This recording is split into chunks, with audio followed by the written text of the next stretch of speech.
ټول ورځ لګیا فیسبوک دی او نیټ دی، فیسبوک او نیټ، او په دې فیسبوک کې راته د قرآن شریف تلاوت شته، دې کې هم د قرآن نوزي دین هم ته تلاوت کولی شي، هغه هم نه کې.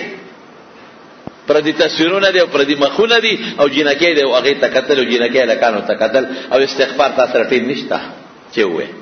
او یو 50 روپۍ د خدای په نوم ته دروازې نشي ورکولی، یو غریب لا یو ترور لی ورکا، غریب لا یو غریب خور لی ورکا، یو غریب اوخی لی ورکا، یو جماعت کې ورکا، یو صدقه ورکا، دا ته نشي ورکولی.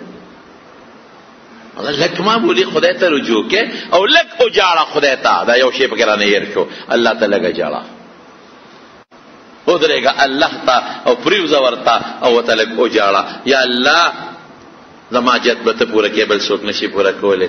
یا الله زه مسکین یم، زه فقیر یم، او یا الله زه ګناهګار یم. یو 15 منټه ورته وجاړه په شوار اوس کې، دی له 15 منټه شي ورکول. دام کې ډېر خواږه دي، قرآن کې ډېر خواږه دي. الله ته په جړا کې زما د په خدای قسم ډېر خواږه دي.